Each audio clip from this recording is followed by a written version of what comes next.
प्रिय साथियों, आज मैं आपको एक ऐसी यात्रा पर ले चल रहा हूं जहां मंजिल कोई स्थान नहीं है, बल्कि हृदय का गुप्त द्वार है।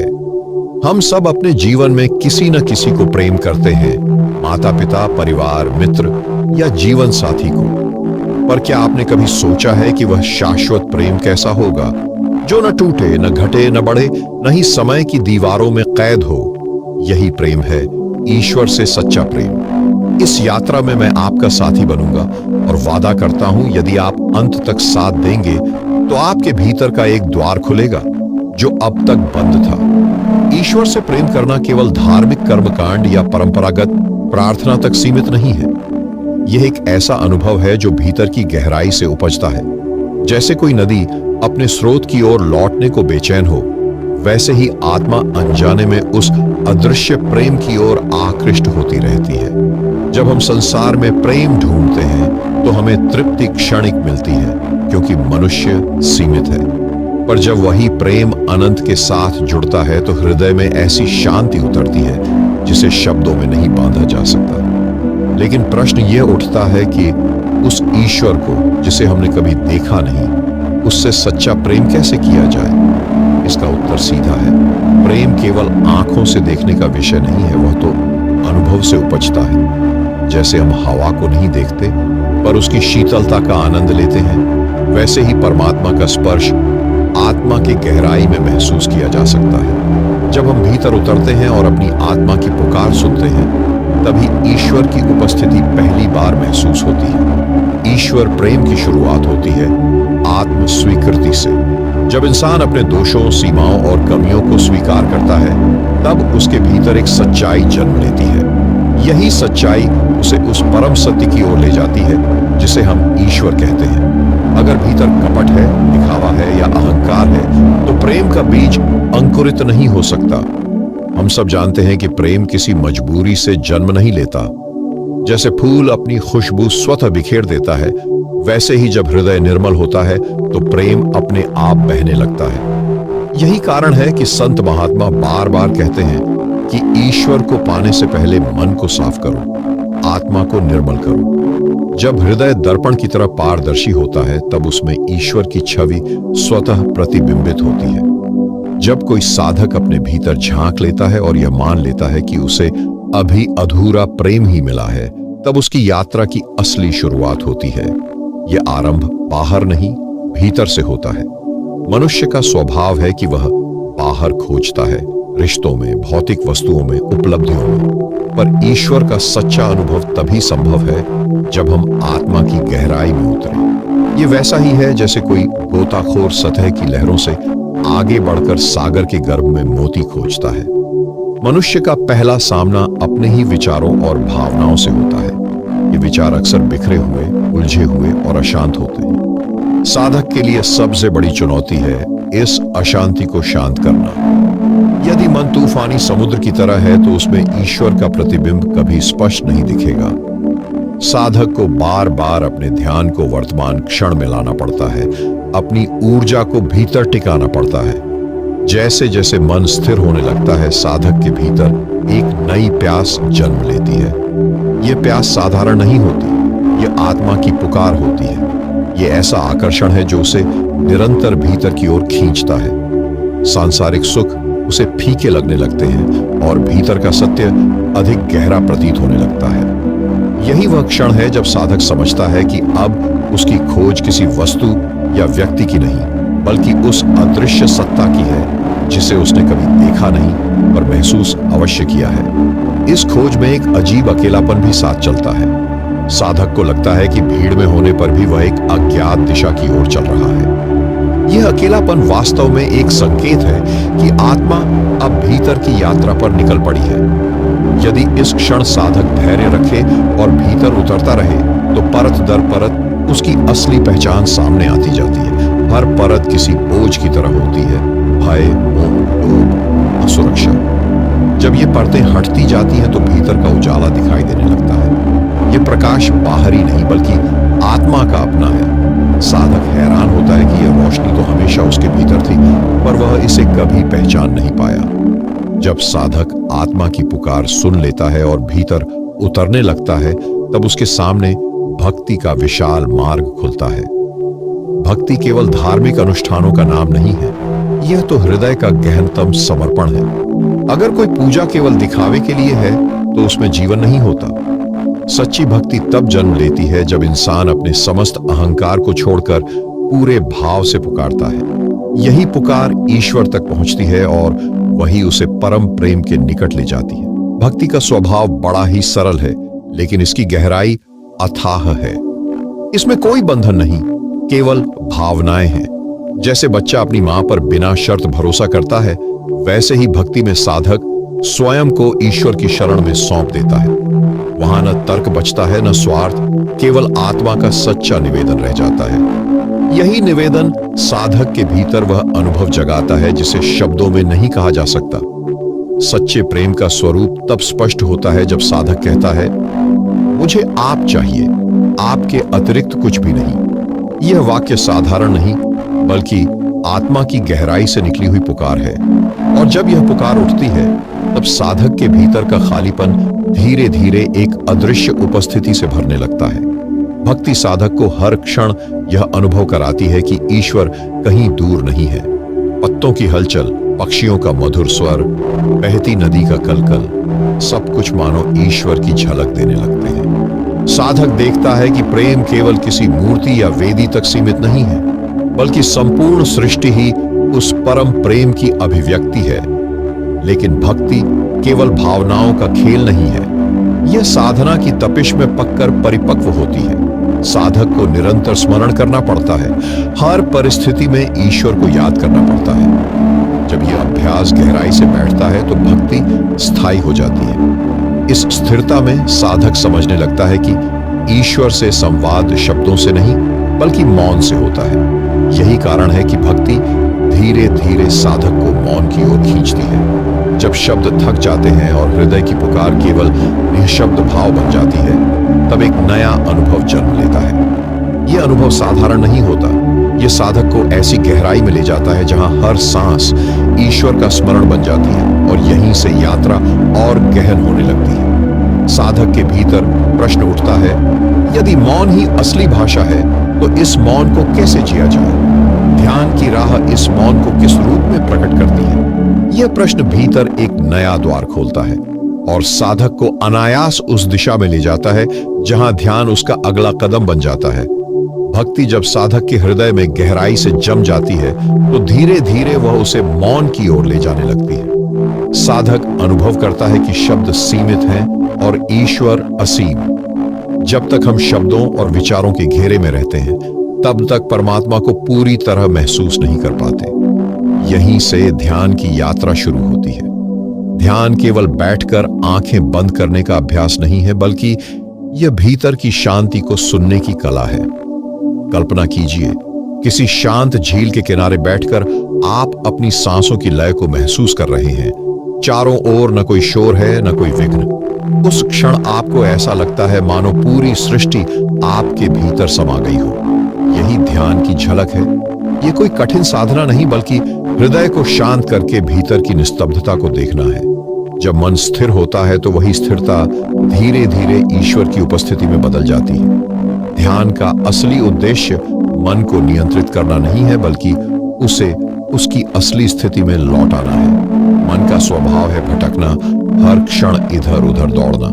लेकिन जब साधक सांस पर, मंत्र पर या केवल अपने भीतर की चेतना पर ध्यान केंद्रित करता है, तो धीरे धीरे मन शांत होने लगता है। उस शांति में साधक को पहली बार अनुभव होता है कि ईश्वर कहीं बाहर नहीं, बल्कि उसकी अपनी आत्मा की गहराई में ही मौजूद है। ध्यान में एक अद्भुत परिवर्तन होता है, समय का बोध खोने लगता है। साधक को लगता है कि कुछ क्षण ही बीते हैं, जबकि वास्तविकता में घंटे गुजर चुके होते हैं। यह संकेत है कि वह भीतर की उस धारा को छू चुका है जो सीधे ईश्वर से जुड़ी है। उस अवस्था में हृदय इतना हल्का हो जाता है कि साधक को लगता है जैसे वह स्वयं आकाश में तैर रहा हो। लेकिन ध्यान का अनुभव हमेशा सरल नहीं होता। शुरुआत में मन और भी बेचैन हो जाता है, अनगिनत विचार उमड़ने लगते हैं। यह स्वाभाविक है, क्योंकि मन को पहली बार रोका गया है। साधक को धैर्य रखना पड़ता है। जब वह बिना हार माने बार बार लौटता है, तब धीरे धीरे विचारों का शोर कम होने लगता है और मौन गहराने लगता है। ये मौन साधारण नहीं होता, ये उस परम मौन का द्वार है जिसमें ईश्वर की धड़कनें सुनी जा सकती हैं। यात्रा का यह चरण साधक को भीतर की दुनिया में गहराई तक ले जाता है। बाहर का शोर पीछे छूट जाता है और भीतर एक नई निस्तब्धता जन्म लेती है। यही निस्तब्धता साधक को अगले अनुभव के लिए तैयार करती है, क्योंकि केवल ध्यान में बैठकर स्वयं को बदलना काफी नहीं है, उस अनुभव को जीवन में उतारना भी जरूरी है। और यहीं से भक्ति और ध्यान का संगम साधक को एक और दिशा दिखाता है, सेवा और करुणा की राह। क्योंकि जब भीतर ईश्वर का अनुभव गहराने लगता है तो स्वाभाविक रूप से साधक हर जीव में उसी प्रेम का प्रतिबिंब देखने लगता है। जब साधक ध्यान के मौन को छू लेता है तो उसके भीतर एक अद्भुत परिवर्तन शुरू होता है। अब वह समझने लगता है कि यह अनुभव केवल उसके लिए नहीं है। यदि हृदय में ईश्वर का प्रेम जाग चुका है तो वह अपने आप हर जीव में बहने लगता है। यही बिंदु साधक को सेवा और करुणा की राह पर ले जाता है। सच्चा प्रेम कभी केवल भीतर तक सीमित नहीं रहता। जैसे दीपक स्वयं जलता है और साथ ही दूसरों को प्रकाश देता है, वैसे ही ईश्वर का अनुभव साधक को प्रेरित करता है कि वह अपने आसपास के लोगों के जीवन को भी स्पर्श करे। सेवा का अर्थ केवल किसी को भोजन या वस्त्र देना नहीं है, बल्कि उसकी आत्मा को यह एहसास कराना है कि वह अकेला नहीं है। जब साधक किसी दुखी व्यक्ति की आंखों में झांकता है और उसमें भी ईश्वर की झलक देखता है, तब उसकी करुणा जागती है। यह करुणा उसे मजबूर करती है कि वह किसी भी रूप में सहायता करे, चाहे वह एक सांत्वना भरा शब्द हो, एक सच्ची मुस्कान हो या निस्वार्थ कर्म। सब कुछ ईश्वर के प्रति प्रेम की अभिव्यक्ति बन जाता है। सेवा और करुणा साधक के अहंकार को भी धीरे धीरे खोल देती है। जब वह दूसरों के लिए कुछ करता है और बदले में कुछ पाने की अपेक्षा नहीं रखता, तब उसे समझ में आता है कि सच्चा आनंद देना है, लेना नहीं। यही वह क्षण है जब हृदय और अधिक निर्मल हो जाता है और ईश्वर की उपस्थिति और गहरी महसूस होती है। संतों और महात्माओं के जीवन में हम यह स्पष्ट देखते हैं। किसी ने भूखों को भोजन दिया, किसी ने रोगियों की सेवा की, किसी ने शिक्षा का दीप जलाया। लेकिन उनके लिए यह केवल सामाजिक कार्य नहीं था, बल्कि साधना का हिस्सा था। वे हर सेवा को ईश्वर की पूजा मानते थे। जब कोई भूखा तृप्त होता था तो उन्हें लगता था मानो स्वयं ईश्वर ने उनका प्रसाद स्वीकार किया हो। सेवा का असली सौंदर्य यह है कि यह साधक को भीतर से हल्का बना देती है। जितना वह दूसरों के लिए करता है, उतना ही उसके भीतर का प्रेम बढ़ता है। यह प्रेम केवल इंसानों तक सीमित नहीं रहता, वह पशु पक्षियों, पेड़ पौधों और पूरी प्रकृति तक फैल जाता है। साधक हर जगह उसी परम सत्ता का रूप देखने लगता है। यात्रा का यह चरण साधक को एहसास कराता है कि ईश्वर का प्रेम केवल ध्यान में बैठकर पाने की वस्तु नहीं है, बल्कि यह हर कर्म में प्रकट हो सकता है। सेवा और करुणा साधक के जीवन को जीवंत भक्ति बना देती है। अब उसके लिए हर दिन, हर काम एक उपासना है। लेकिन यह राह यहां नहीं रुकती। सेवा से साधक को अनुभव होता है कि भीतर अभी एक और गांठ बाकी है, अहंकार। जब तक यह गांठ खुलती नहीं, तब तक पूर्ण समर्पण संभव नहीं। और यहीं से साधक उस अगले चरण की ओर बढ़ता है जहां त्याग और समर्पण ही सबसे बड़ा साधन बन जाते हैं। सेवा और करुणा के अनुभव के बाद साधक के भीतर एक और गहरा सत्य उभरता है, यह कि अभी भी उसके मार्ग में एक सूक्ष्म परंतु बहुत बड़ा अवरोध मौजूद है। यह अवरोध है अहंकार। चाहे सेवा कितनी भी निस्वार्थ हो, यदि मन के किसी कोने में यह विचार रह जाए कि मैंने यह किया, तो साधक ईश्वर के सच्चे प्रेम को पूरी तरह नहीं पा सकता। यही कारण है कि ईश्वर की ओर यात्रा करने वाले हर साधक को एक दिन त्याग और समर्पण की दहलीज पर आकर खड़ा होना पड़ता है। त्याग का अर्थ संसार छोड़ देना नहीं है, बल्कि उस मैं को छोड़ देना है जो हर कार्य का मालिक बनकर खड़ा रहता है। जब साधक कहता है कुछ भी मेरा नहीं है, सब कुछ आपका है, तभी समर्पण का बीज अंकुरित होता है। समर्पण एक अद्भुत अनुभव है। यह केवल शब्दों से नहीं होता, बल्कि जीवन के हर क्षण में महसूस किया जाता है। जब साधक अपनी सफलताओं का श्रेय ईश्वर को देता है, अपनी असफलताओं को भी उसी की इच्छा मानकर स्वीकार करता है, तब वह समर्पण की राह पर होता है। इस अवस्था में सुख और दुख, लाभ और हानि, प्रशंसा और आलोचना सब समान हो जाते हैं। साधक समझ लेता है कि यह सब खेल उस अदृश्य सत्ता का है और वह स्वयं केवल एक माध्यम है। त्याग और समर्पण साधक को गहरी विनम्रता सिखाते हैं। यह विनम्रता ही ईश्वर के प्रेम को हृदय में पूरी तरह भरने का मार्ग खोलती है। जैसे बादल अपने वजन को छोड़कर वर्षा बन जाता है, वैसे ही साधक अपने अहंकार को छोड़कर करुणा और प्रेम की वर्षा करने लगता है। यही वह क्षण है जब भीतर का बोझ हटता है और आत्मा पहले से कहीं अधिक हल्की हो जाती है। इस अवस्था में साधक अनुभव करता है कि अब जीवन केवल उसका निजी नहीं रहा। हर सांस, हर कार्य, हर विचार ईश्वर के प्रति समर्पित हो चुका है।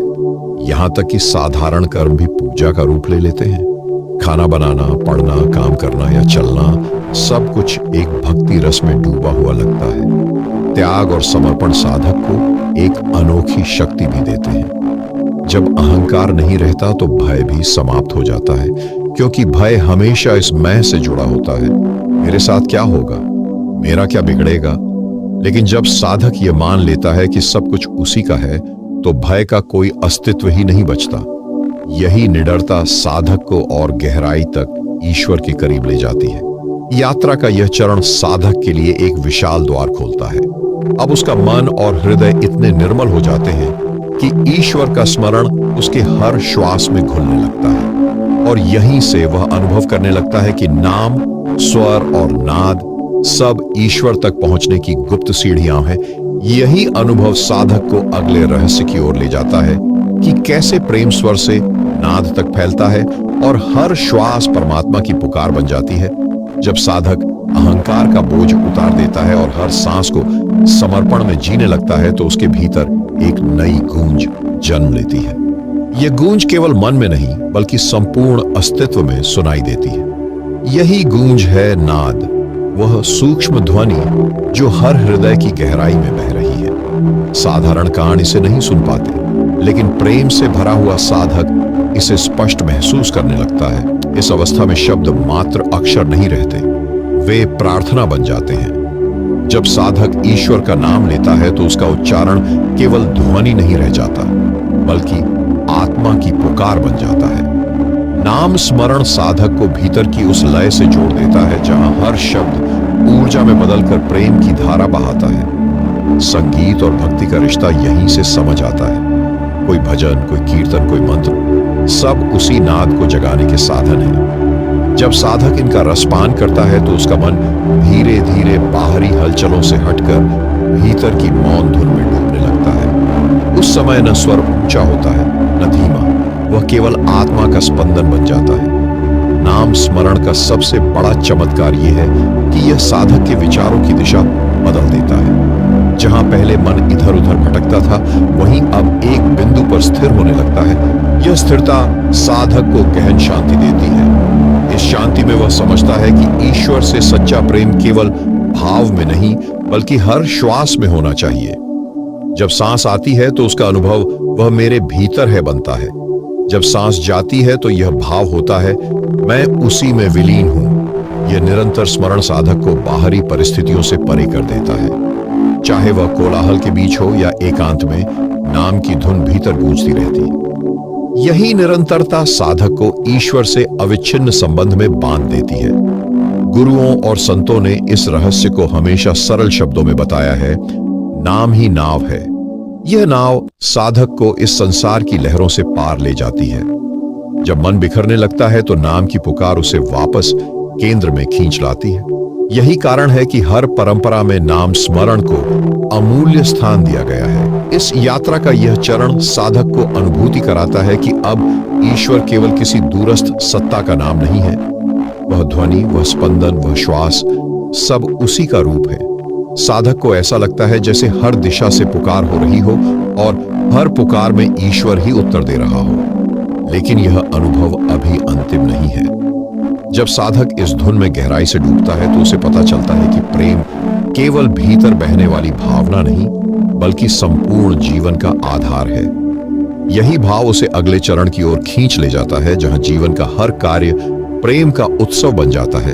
जब साधक नाम स्मरण की गहराई में उतर जाता है और भीतर की धुन को सुनने लगता है, तब उसके लिए जीवन का हर क्षण एक नई चमक से भर उठता है। यहां से वह यह समझने लगता है कि ईश्वर से सच्चा प्रेम केवल ध्यान, जप या प्रार्थना तक सीमित नहीं है, बल्कि यह तो जीवन के हर कार्य में अभिव्यक्त होना चाहिए।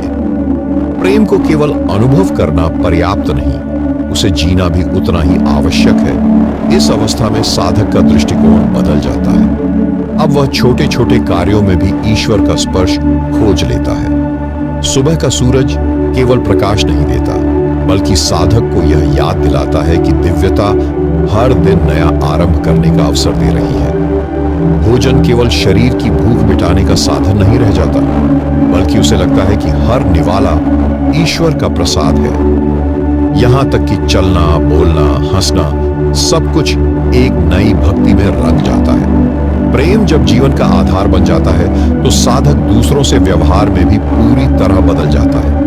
पहले जहां वह गुस्सा, ईर्ष्या या स्वार्थ से प्रभावित हो जाता था, अब वहीं धैर्य, क्षमा और सहानुभूति स्वतः बहने लगते हैं। यह परिवर्तन उसे भीतर से हल्का और बाहर से आकर्षक बना देता है। उसके आसपास के लोग भी उसके भीतर की उस आभा को महसूस करते हैं और उसके करीब आने लगते हैं। ऐसा साधक केवल अपने लिए नहीं जीता, बल्कि उसका हर कार्य दूसरों को प्रेरित करता है।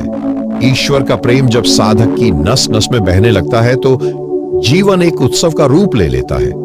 यह उत्सव बाहरी शोर शराबे का नहीं होता, बल्कि भीतर की मौन लय का होता है।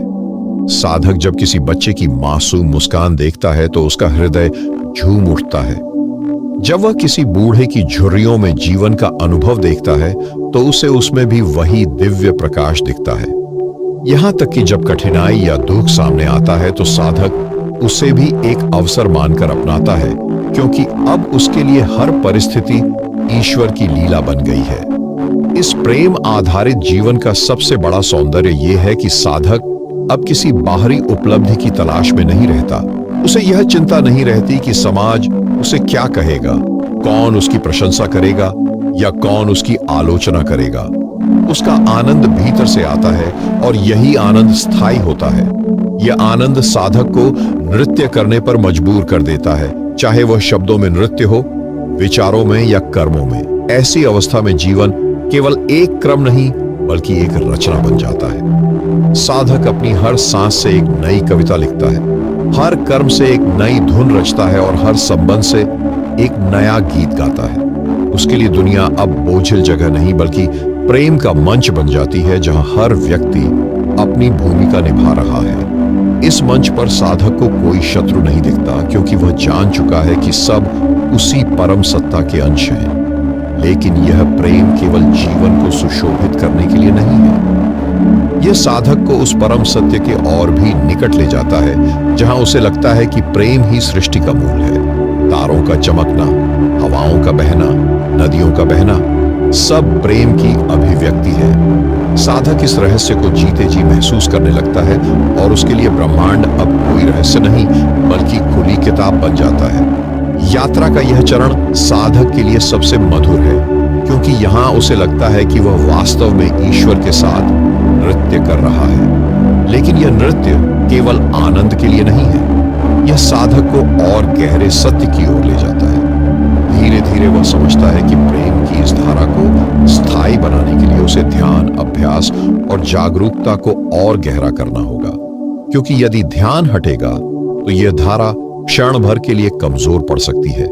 यहीं से साधक अगले चरण की ओर बढ़ता है, जहां प्रेम केवल अनुभव नहीं, बल्कि शाश्वत साधना बन जाता है। और इस साधना में वह अनवरत डूबता है, जैसे नदी समुद्र की ओर बहती है और अंततः उसमें विलीन हो जाती है। जब साधक प्रेम को जीवन का उत्सव बना लेता है और हर क्षण उसी में जीने लगता है, तो उसके भीतर एक और गहरा प्रश्न उठता है, क्या यह प्रेम क्षणिक है या शाश्वत? यहां से उसकी यात्रा और गहरी साधना में बदल जाती है। अब वह केवल अनुभव करना नहीं चाहता, बल्कि इस प्रेम को स्थायी बनाना चाहता है ताकि कोई परिस्थिति, कोई विचार, कोई स्थिति उसे इससे अलग न कर सके। यही वह अवस्था है जहां प्रेम साधना का रूप लेता है। साधना का अर्थ यहां कठोर तपस्या या केवल लंबे समय तक ध्यान करना नहीं है, बल्कि यह है कि साधक हर पल सजग रहे। जागरूकता उसकी सबसे बड़ी शक्ति बन जाती है। जब साधक सजग होकर हर कार्य करता है, बोलना, सुनना, देखना, चलना, तो वह भीतर की धारा को कमजोर नहीं होने देता। यह जागरूकता साधक को भीतर और बाहर दोनों का साक्षी बना देती है। बाहर की घटनाएं जैसे हैं वैसे ही घटती रहती हैं, लेकिन साधक उनसे बंधता नहीं। भीतर जो भावनाएं उठती हैं वे आती जाती रहती हैं, पर साधक उनमें डूबता नहीं। यही वह संतुलन है जो प्रेम को स्थायी आधार देता है। प्रेम की साधना केवल एकांत में नहीं होती। साधक जब लोगों के बीच रहता है तब उसकी सबसे बड़ी परीक्षा होती है। कोई कठोर शब्द बोले, कोई अपमान करे या कोई धोखा दे, इन सब के बावजूद यदि साधक के भीतर का प्रेम डगमगाता नहीं तो यही सच्ची साधना है। यही अवस्था साधक को लोहे से सोने की तरह परिष्कृत करती है। इस साधना का सबसे बड़ा रहस्य यह है कि यह साधक को भीतर से निरंतर बदलती रहती है। जहां पहले वह केवल भावनाओं के आधार पर प्रेम करता था, अब वह बिना शर्त प्रेम करने लगता है। यह प्रेम किसी संबंध, किसी शर्त, किसी परिणाम से बंधा नहीं होता। यह स्वतः बहता है, जैसे गंगा का जल निरंतर बहता रहता है, चाहे कोई उससे स्नान करे या न करे। यही साधक को अनुभव होता है कि सच्चा प्रेम स्थायी तभी हो सकता है जब वह आत्मा के स्तर पर टिके। शरीर और मन बदलते रहते हैं, परिस्थितियां बदलती रहती हैं, पर आत्मा अचल है। जब साधक आत्मा से जुड़कर प्रेम करता है तो यह प्रेम भी अडिग हो जाता है। इस साधना का परिणाम यह होता है कि साधक के भीतर एक अद्भुत शांति जन्म लेती है। यह शांति बाहर की चुप्पी जैसी नहीं, बल्कि भीतर की स्थिरता होती है। इस स्थिरता में साधक को लगता है कि जैसे समय ठहर गया है, अतीत और भविष्य का बोझ हट जाता है और केवल वर्तमान क्षण ही शेष रह जाता है। यही वर्तमान क्षण ईश्वर का दरबार है और साधक उसी में प्रवेश कर चुका होता है। इस अवस्था में साधक के जीवन में एक और अद्भुत परिवर्तन आता है। अब वह केवल व्यक्ति नहीं रहता, वह सबका प्रतिनिधि बन जाता है। उसकी उपस्थिति मात्र से लोगों के हृदय हल्के होने लगते हैं। उसकी बातों में गहराई होती है, उसके मौन में भी संदेश होता है। साधक स्वयं कुछ नहीं करता, लेकिन उसके माध्यम से ईश्वर काम करने लगता है। यहां से प्रेम केवल व्यक्तिगत साधना नहीं रहता, बल्कि वैश्विक ऊर्जा बन जाता है। साधक का प्रेम अब सीमाओं को पार कर जाता है। धर्म, जाति, भाषा, संस्कृति, सब बंधन उसके लिए मिट जाते हैं। उसके लिए पूरी मानवता एक परिवार बन जाती है और संपूर्ण सृष्टि उसका अपना घर। यही वह क्षण है जब प्रेम का स्वरूप सार्वभौमिक हो जाता है। लेकिन इस साधना का अंतिम पड़ाव अभी बाकी है। साधक भले ही प्रेम को स्थायी बना चुका है, पर उसे अभी पूर्णता का अनुभव नहीं हुआ। पूर्णता तभी मिलती है जब साधक स्वयं को पूरी तरह ईश्वर में विलीन कर देता है, जैसे नदी सागर में खो जाती है। यही वह अंतिम रहस्य है जहां प्रेम, साधना और साधक तीनों की सीमाएं मिट जाती हैं और केवल परमात्मा शेष रह जाता है। जब साधक प्रेम की साधना को स्थायी बना लेता है और उसका हृदय वैश्विक करुणा से भर जाता है, तो उसकी यात्रा का अंतिम पड़ाव सामने आता है। यह वह क्षण है जहां साधक और साध्य में कोई भेद नहीं रह जाता। अब प्रेम केवल अनुभव या अभ्यास नहीं, बल्कि संपूर्ण अस्तित्व का सत्य बन जाता है। यही वह मुकाम है जिसे संतों ने मिलन, लीनता और विलय के नाम से जाना है। इस अवस्था में साधक को लगता है कि वह स्वयं कहीं खो गया है। उसकी पहचान, उसकी इच्छाएं, उसकी सीमाएं सब धीरे धीरे विलीन हो जाती हैं। जैसे बूंद सागर में गिरकर अपनी स्वतंत्रता खो देती है और सागर का ही रूप ले लेती है, वैसे ही साधक का मैं पूरी तरह मिट जाता है और केवल ईश्वर की उपस्थिति शेष रह जाती है। यह अनुभव शब्दों में बयान करना लगभग असंभव है। यह न सुख है, न दुख, न मौन है, न ध्वनि। ये तो वह स्थिति है जहां हर परिभाषा अपनी सीमा तोड़ देती है। साधक केवल इतना महसूस करता है कि अब उसके भीतर और बाहर कोई अंतर नहीं है। वही प्रकाश, वही स्पंदन, वही आनंद सब जगह एक समान व्याप्त है। इस मिलन की सबसे बड़ी पहचान है पूर्ण स्वतंत्रता। साधक अब किसी बंधन में नहीं रहता। न भय है, न चिंता, न मोह है, न अपेक्षा। उसकी हर सांस स्वतंत्र है, उसकी हर धड़कन मुक्त है। अब जीवन और मृत्यु दोनों समान लगते हैं, क्योंकि साधक जान चुका है कि वह न जन्मा था, न कभी मरेगा। वह तो शाश्वत चेतना का अंश है, और यही चेतना उसकी असली पहचान है। इस विलय की अवस्था में साधक का व्यवहार भी पूरी तरह बदल जाता है। वह लोगों के बीच रहते हुए भी अलग दिखाई देता है। उसकी आंखों में ऐसी गहराई होती है कि कोई भी उसमें झांककर शांति महसूस कर सकता है। उसकी वाणी में ऐसी मिठास होती है कि सुनने वाला भीतर तक भीग जाता है। उसका मौन भी लोगों को उत्तर दे देता है। यह सब इसलिए संभव होता है क्योंकि अब साधक कुछ करता नहीं, बल्कि उसके माध्यम से स्वयं ईश्वर कार्य करता है। इस अवस्था को प्राप्त साधक के लिए संसार अब कोई चुनौती नहीं है। उसका मन परिस्थितियों के अनुसार बदलता नहीं, बल्कि परिस्थितियां उसकी दृष्टि से बदल जाती हैं। कठिनाइयां अब बोझ नहीं लगती, बल्कि अवसर लगती हैं। सुख दुख, जीत हार, लाभ हानि सब खेल की तरह प्रतीत होते हैं। यही कारण है कि संतों और महापुरुषों के जीवन में हमें अडिग शांति और आनंद की झलक मिलती है। यह मिलन केवल साधक को ही नहीं बदलता, बल्कि उसके माध्यम से दुनिया भी बदलने लगती है। उसका प्रेम अब केवल व्यक्तिगत साधना नहीं रहता, वह समाज, संस्कृति और भविष्य की पीढ़ियों तक पहुंचता है। उसकी उपस्थिति से लोग प्रेरित होते हैं, उसकी बातें मार्गदर्शन देती हैं, और उसका जीवन प्रमाण बन जाता है कि ईश्वर से सच्चा प्रेम केवल संभव ही नहीं, बल्कि जीवन का सर्वोच्च सत्य है। अंततः साधक इस निष्कर्ष पर पहुंचता है कि ईश्वर से प्रेम करना किसी कठिन साधना का विषय नहीं, बल्कि सहज स्वभाव का विस्तार है। यह प्रेम हर दिल में पहले से मौजूद है, बस उसे जगाने की आवश्यकता है। जब मन शांत होता है, जब हृदय करुणा से भरता है, जब अहंकार मिटता है, और जब नाम की धुन भीतर गूंजने लगती है, तब यह प्रेम अपने आप प्रकट हो जाता है, और यही यात्रा पूर्ण होती है। साधक अब खोज नहीं करता, क्योंकि खोजने वाला और जिसे खोजा जा रहा था दोनों एक हो चुके हैं। यही मिलन है, यही परम आनंद है, यही सच्चा प्रेम है। यात्रा की शुरुआत में दर्शक के मन में प्रश्न था, ईश्वर से सच्चा प्रेम कैसे करें? और अब उत्तर स्पष्ट है। सच्चा प्रेम तभी संभव है जब हम अपने मैं को भूलकर हर सांस, हर कार्य और हर भावना उसी के नाम कर दें। तब जीवन केवल जीने के लिए नहीं, बल्कि प्रेम में विलीन होने के लिए होता है। और अब यह कथा समाप्त नहीं, बल्कि हर श्रोता के भीतर एक नई शुरुआत बन जाती है, क्योंकि ईश्वर का प्रेम कोई मंजिल नहीं, बल्कि अनंत यात्रा है। एक ऐसी यात्रा जो हर दिल से होकर गुजरती है और हर आत्मा को उसके असली घर तक ले जाती है। दोस्तों, अगर आपको यह वीडियो अच्छी लगी हो, इस वीडियो से आपको कुछ नई जानकारी सीखने को मिली है, तो चैनल को लाइक, सब्सक्राइब, शेयर जरूर कीजिएगा। तब तक के लिए धन्यवाद। जय गुरुदेव।